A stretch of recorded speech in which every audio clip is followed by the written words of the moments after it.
Hello, my name is Marco Lienhard. I'm the director of a group called Taikoza. I am in New York, and originally I came from Switzerland, and I went to Japan as an exchange student and lived there for about 18 years. And that is where I grew up most of my life, and that's how I learned these instruments that I'm going to demonstrate today.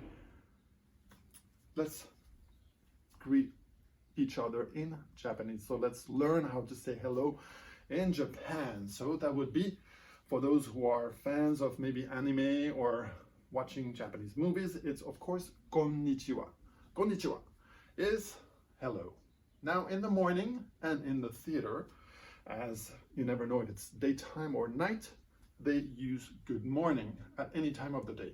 And good morning is pronounced the same way as an US Midwest state, and that would be, of course, Ohio. It's spelled O-H-A-Y-O. It is pronounced Ohio. So in the morning, people greet each other just with a Ohio, and that's how they greet each other. Now, if you are a little more polite, you add another word at the end, and that's Ohayo gozaimasu. So let's try. Ohayo gozaimasu. Very good. I think I heard that.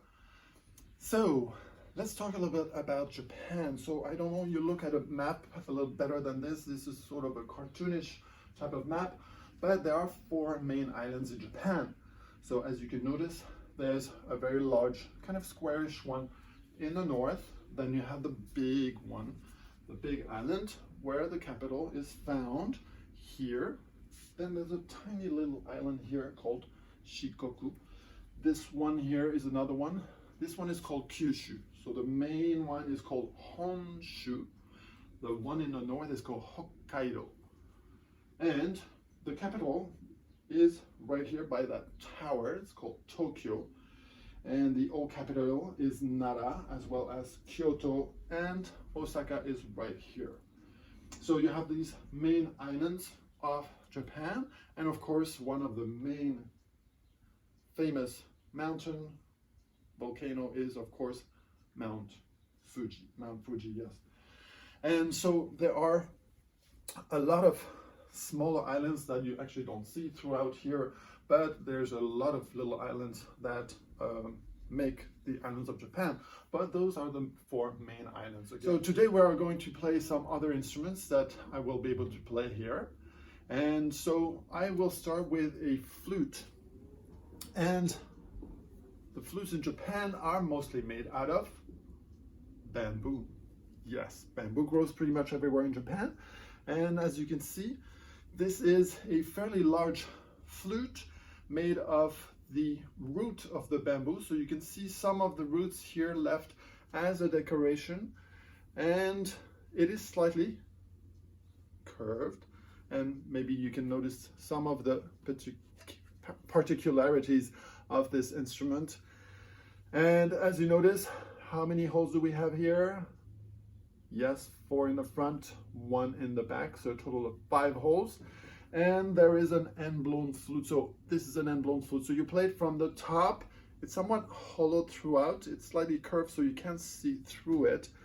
But the flute is sort of like a tube with 5 holes. So combining the holes gives you the different notes. Now the shakuhachi got its name from the length of the instrument. So it's about 1 foot 8 inches, and that's the name. Shakuhachi is what it means, 1 foot 8 inches. So the length of the instrument gave the name to the shakuhachi. The shakuhachi originally came from China, but later on it adapted from being a Chinese instrument and sort of from a 6-hole instrument became this 5-hole instrument. So let's hear the shakuhachi, and this is a lullaby from a small area, small town in Kumamoto Prefecture, and that's in the southwest part of Japan. And conveniently I have a map here, so let's see it. So this is the main islands of Japan. There's a big island in the north, the main island here.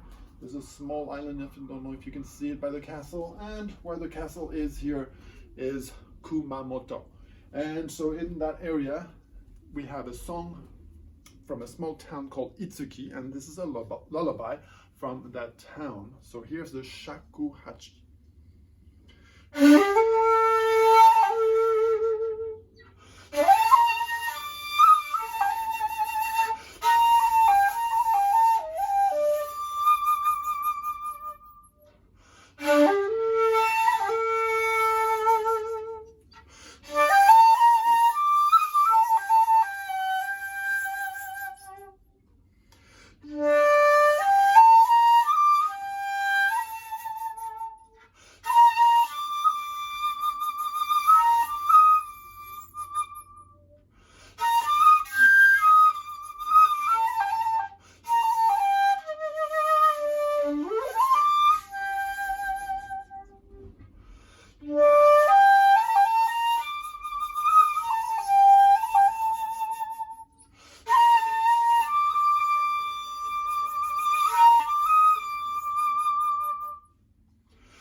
Thank you very much. So this is the shakuhachi.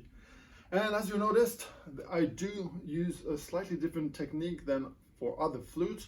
I actually shake my head, and that is to change the tuning, also to get a vibrato, to get that sound sort of to give the semblance it's doing a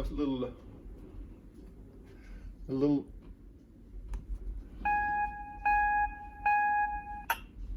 it gives a semblance that it's doing a little move here. So these techniques are used to lower the note. Just by lowering, you can get the different notes.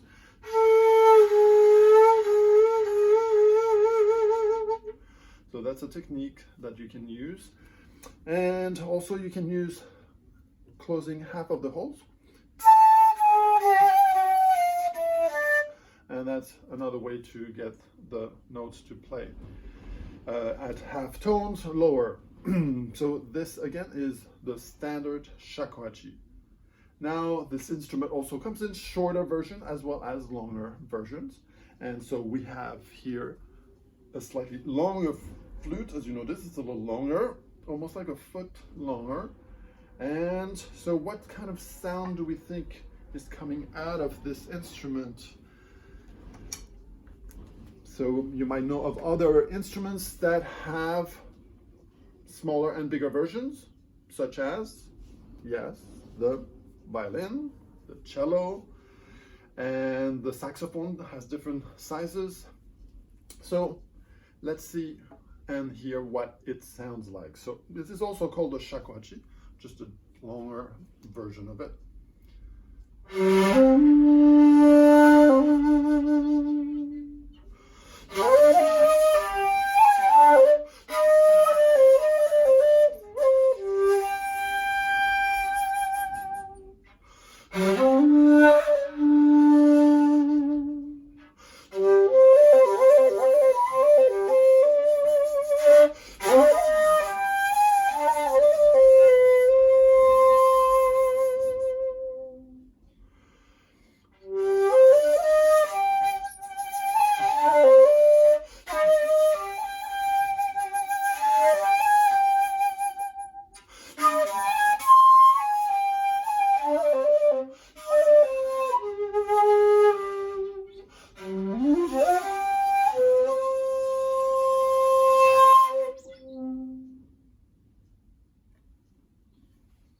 Thank you very much. Again, the shakuhachi. This is actually a 2.7, so 2 feet and 7 inches long compared to the standard one, again, which is 1.8. Our next instrument is a string instrument, as you can see. This has 13 strings. It's about 5 feet long. There are bridges across the instrument to tune each of the strings, and the player has 3 picks in the right hand to pluck on each of the strings to get a sound. The koto is made of wood. It is made out of paulownia wood, a very light wood. There is also a bass koto with 17 strings, and so it's longer, wider. And here are some samples of the koto music in 2 short clips.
So here we have another flute, and this is the shinobue. Shinobue, also known as fue, F-U-E.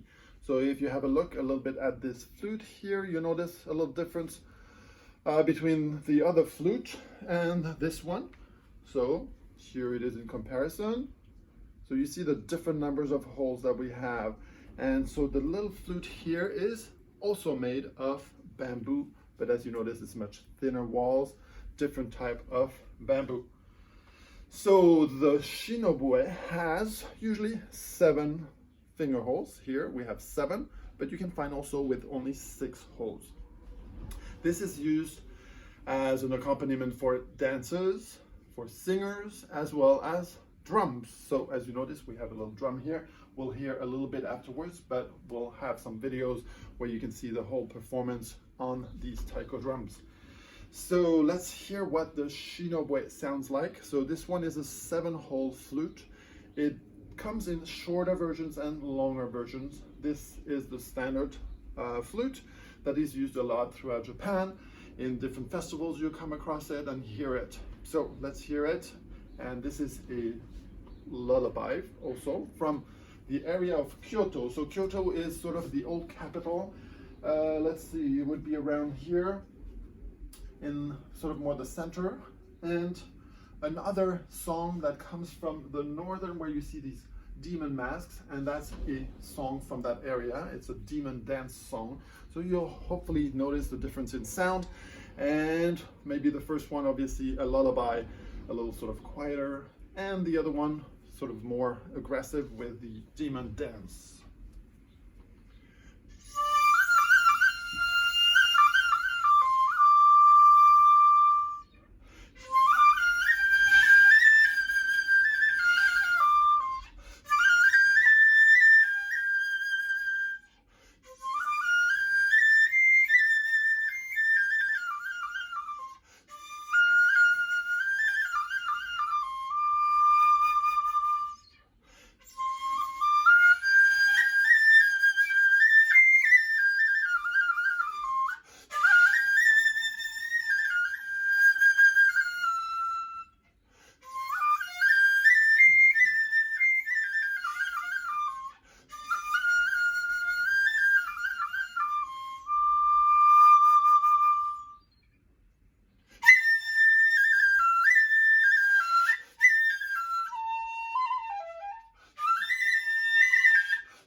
So again, that is the shinobue or the fue.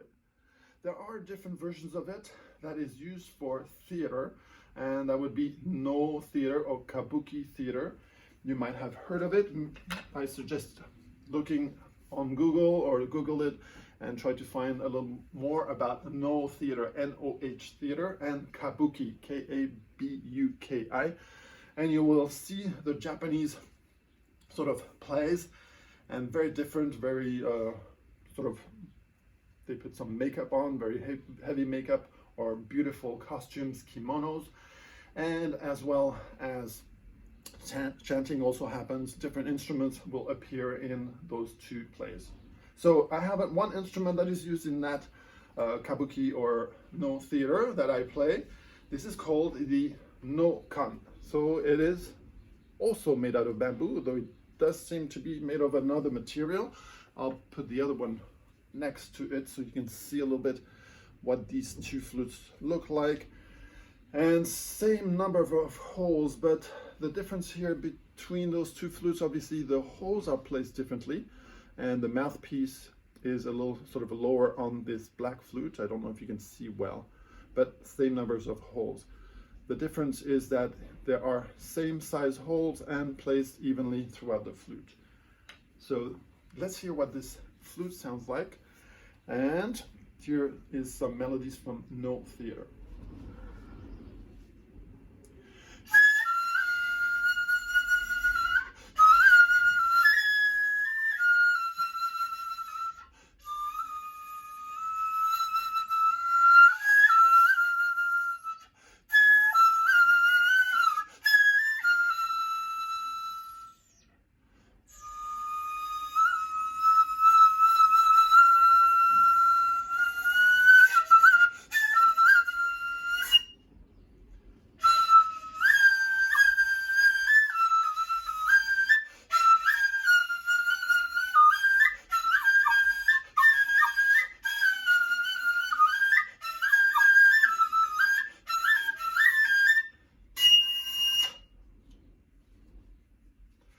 This again is the Noh flute, the No-kan.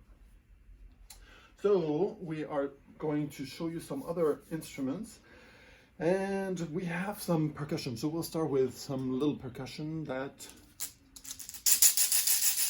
sounds kind of interesting.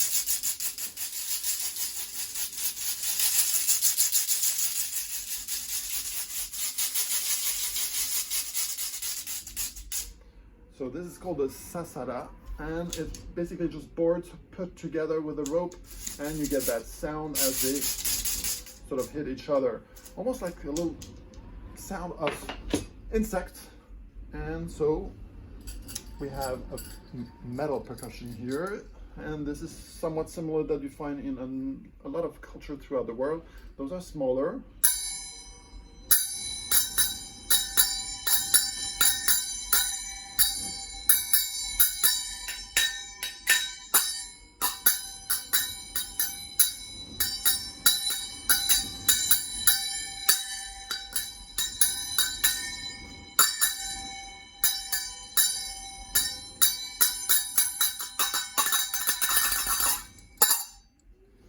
So this is called the chappa in Japan, the chappa.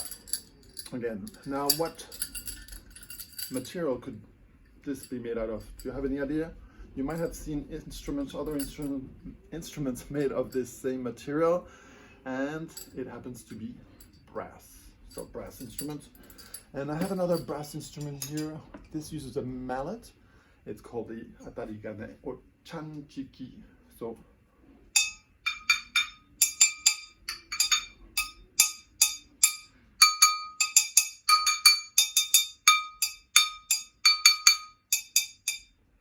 you have this little dish-like instrument, also made of brass. And then you have this little mallet that hits the instrument to get the sound. So now what is interesting with the mallet here, this is made of something very particular. This is made actually of deer antlers, and that is used to hit on those metal instruments. So now I have some drums that I'd like to demonstrate, and I won't be able to play them, but we can get a chance to look at them a little closer. So this is called the shime daiko. Shime means to tie, and it is a taiko drum made of one tree trunk. So this is one piece, one cylinder, and then you have this metal ring, and you have the drum head that's mounted on it. The rope allows you to put more tension on the rope, so you can see sort of the tension that's on these drums. So it's actually pretty tight. I couldn't squeeze to get more tension on these ropes, so I had a little stick here. Those are called bachi in Japan, so little sticks, or sometimes bigger sticks. They look like dowels. Sometimes cypress, oak, different trees are used. Different material of wood, soft or harder, is used. So we'll use the little ones, not to make too much noise.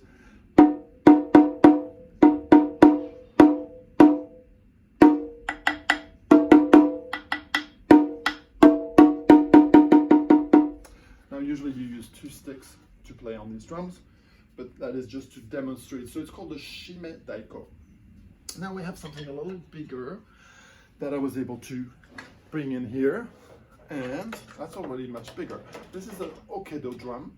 It is a drum that is made out of very light board. Usually cedar is used, then painted black. You can see also there's some bamboo here that holds it together. So it's braided, so the wood doesn't sort of come apart. Again, we have the ropes. The ropes allow you to change the sound.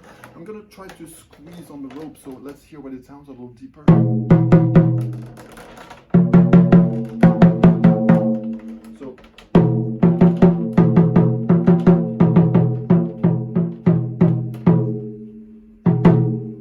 So that's the okedo drum. Very nice. So they come in much bigger ones. You'll see a picture later on. A 13-foot taiko drum of this type. So quite large, as big, twice as big as me. And these are called okedo drums. So there's the nagado. The nagado is made of one tree trunk that has been hollowed out. So it's more like a barrel-shaped instrument. And I'll show you some videos later on. So those are made of one tree trunk. The ones that we use at the concerts usually are 150 pounds, but they can be up to 700 pounds, if not more. And you are basically limited to, of course, the size of the tree and the drum heads that cover them. So all the drums that you see here are covered by the same material. And what do you think these drums are made out of? Do you have any idea? Probably you've seen drums from different parts of the world. What could this possibly be made out of? So it is simply something found on a farm, and it has to be a fairly large animal. So there aren't too many large animals on the farm, and of course it is the cow. So the cow hides are used for the taiko drums from the past. Other cultures use different animals for these drums. So there are only few small hand drums in Japan used in no theater, but otherwise most of the drums are used with drums. So there's a lot of movements, for example, with this taiko drum here. So you would strap it on, and so you can sort of play it along, and you can play and dance along. So those are very different types of festivals that are used in Japan. And here are some samples of taiko. And this is a group Taikoza performing, so you can see the different size drums that are used.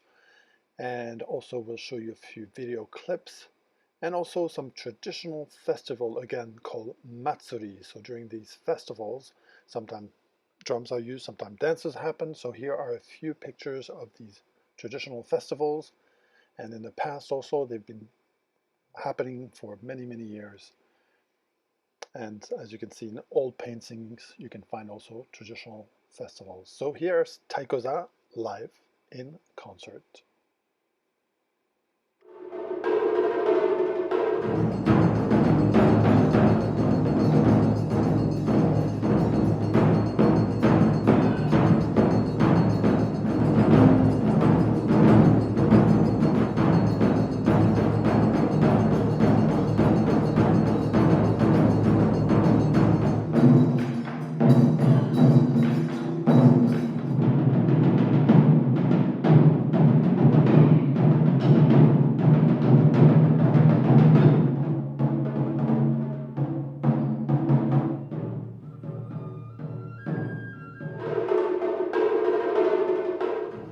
So now, at the end of the day, or when you thank people, you would say arigato, arigato. Let's try that together. Arigato. Very good. And as it's the end of our program, we like to say goodbye and say see you at another time. And in Japanese, goodbye would be sayonara. So let's say it all together. Sayonara.